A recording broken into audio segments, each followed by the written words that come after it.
Welcome back to the Food Demystified channel on the topic of the mystery of the all-famous Xiao Long Bao filling, part 2. Today, we'll be exploring and answering the question which was left unanswered in part 1. Do check out our part 1, which is located on the box on the left, where we look into the history and origin of Xiao Long Bao, as well as answering the question of how is it possible for a soup to be wrapped in a dumpling. As mentioned, the question of what makes wrapping a soup in a dumpling possible was answered in part 1 of this series.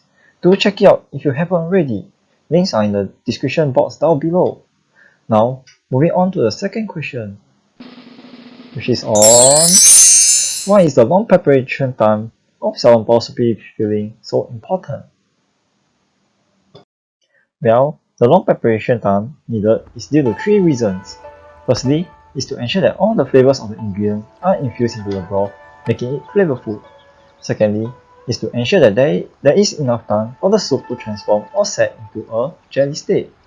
And last but not least, the most important is that to ensure that there is enough gelatin concentration in the soup to make it into a jelly upon cooling. Remember that a concentration of around 1 to 5% weight with weight of gelatin is needed to transform a liquid to a jelly. You must be thinking, what does long cooking time got to do with the amount of gelatin in the soup? Well, you see, gelatin is a type of protein that is surprisingly not present in any animal. However, it can be derived from breaking down collagen, which is present in the skin, the bones, as well as the connective tissue of the animal used for making the broth or soup or Xiao Long Bao filling. And this is exactly the reason why most recipes call for boiling the soup or broth containing the skin, bones or connective tissue of the animal to be done for an extended period of time. This is to ensure that the collagen that is present in all these parts are being degraded down into gelatin to obtain a total concentration of 1 to 5% weight with weight of gelatin in the soup, which is needed to transform the soup into jelly. To know why transforming the soup into a jelly is very crucial factors, check out the first part of the series, links in the description down below.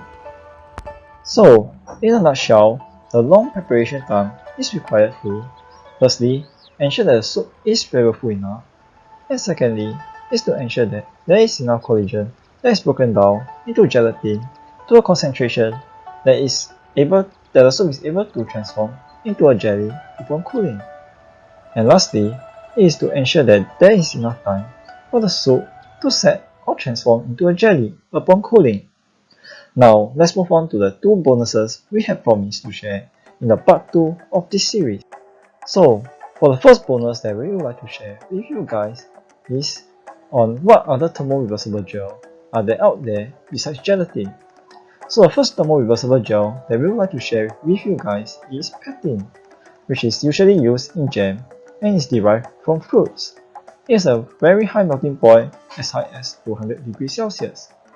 The second one is actually agar-agar, which is commonly used to make sweet desserts and is derived from seaweed.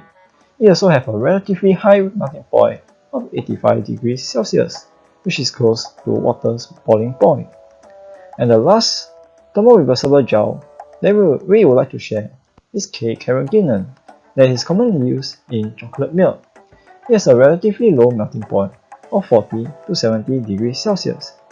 However, as you can see, none of these thermo-reversible gel have actually a lower or even similar melting point as gelatin, which is close to our body temperature and just above room temperature, thus making gelatin a pretty irreplaceable ingredient for making Xiao Long Bao. Now, moving on to bonus 2, where we share with you what other option is there to get gelatin-like properties without using gelatin. Though gelatin, as mentioned, cannot be replaced by any other thermo-reversible gels out there, but hey, all hope is not lost. There are other ways to get similar properties as gelatin. So through research, I found that by combining xanthan gum, which is a pretty well-known thickener, along with konjac gluconamide, a water-soluble dietary fiber, at a ratio of 70 to 30 weight with weight, will be able at neutral pH, will be able to produce a jelly with similar properties and melting point as gelatin. The link to the scientific paper that talks about this is in the description box down below. Well, I hope that this two-part series podcast help to demystify some of the questions behind 小笼包 soupy fillings and also put some scientific perspective into one of our popular dishes around the world. Thank you, and don't forget to like and subscribe to this channel if you find this helpful.